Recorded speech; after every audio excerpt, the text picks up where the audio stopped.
बिस्मिल्लाहिर्रहमानिर्रहीम। हज़रत सैयदना अबू ज़र रज़ियल्लाहु ताला अन्हो से मरवी है कि लोगों ने बारगाह रिसालत में अर्ज़ की, या रसूल अल्लाह सल्लल्लाहु ताला अलैहि वआलैहि वसल्लम, सवाब तो सारा मालदार ले गए।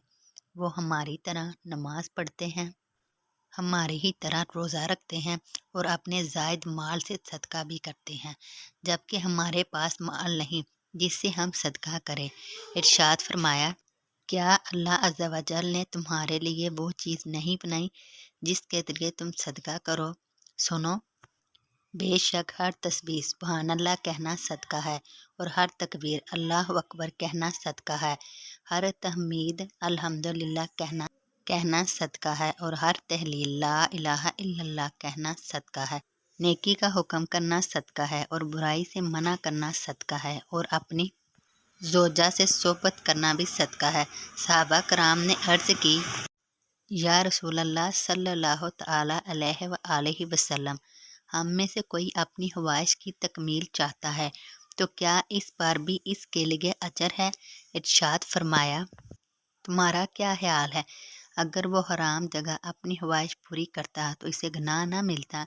इसी तरह जब वो हलाल जगह अपनी ख्वाहिश पूरी करेगा तो इसे इस पर अजर मिलेगा। नेकी का हुक्म देना और बुराई से मना करना ये भी सदका है।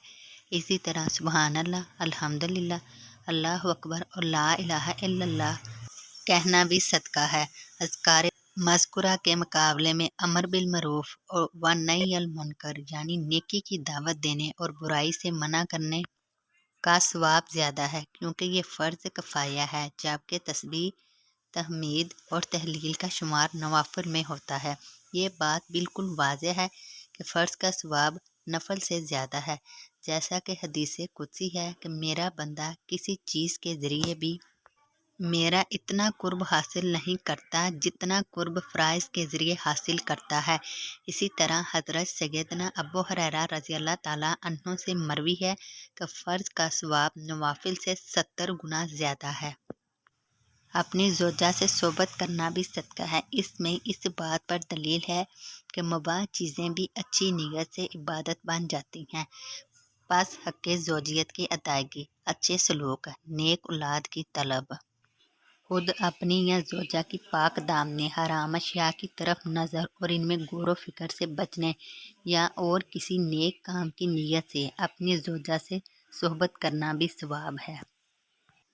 हज़रत सैयदना अबू हुरैरा रज़ियल्लाहु ताला अन्हु से रवायत है कि रसूल अल्लाह सल्लल्लाहु ताला अलैहि वआलैहि वसल्लम ने इरशाद फरमाया, जब कोई मुसलमान या मोमिन बंदा वुज़ू करता है और अपना चेहरा धोता है तो इसके चेहरे के वो तमाम गुनाह जो इसने आँखों से किए थे पानी के साथ या पानी के आखिरी कतरे के साथ जड़ जाते हैं। फिर जब अपने दोनों हाथ धोता है तो इसके हाथों के वो तमाम गुनाह जो किसी नाजायज़ चीज़ को पकड़ने के ज़रिए किए थे पानी के साथ या पानी के आखिरी कतरे के साथ जड़ जाते हैं। फिर जब वो अपने पाँव धोता है तो पाँव से जिन गुनाहों की तरफ चल कर गया वो तमाम गुनाह पानी के साथ या पानी के आखिरी कतरे के साथ निकल जाते हैं, यहाँ तक कि वो गुनाहों से पाक और साफ़ हो जाता है। इस हदीस को मज़ीद वजाहत के साथ इस तरह ज़िक्र किया है कि कुली करते वक़्त मुँह से गुनाह निकलेंगे, नाक साफ़ करते वक़्त नाक से गुनाह निकलेंगे और चेहरा धोते वक़्त चेहरे के वो तमाम गुनाह निकल जाएंगे जिनकी तरफ आँख से देखा था। यहाँ तक कि पलकों के नीचे से भी हाथ धोते वक़्त हाथ के साथ नाखूनों के नीचे के गुनाह भी निकल जाएंगे और सर का मसा करते वक़्त सर के गुनाह निकल जाएंगे। यहाँ तक कि कानों से भी और पाँव धोते वक़्त पाँव के साथ पाँव के नाखूनों के गुनाह भी निकल जाएंगे।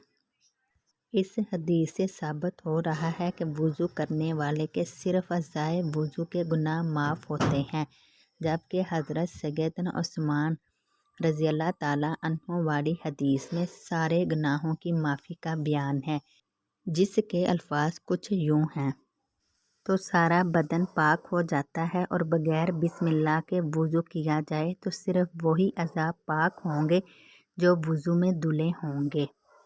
اللہ عز و جل سے دعا ہے کہ وہ ہمیں نیک اعمال کرنے، دوسروں کو ترغیب دلانے کی توفیق عطا فرمائے، نیکی کی دعوت دینے، برائی سے منع کرنے، گناہوں سے بچنے اور دوسروں کو بچانے کی توفیق عطا فرمائے، آمین۔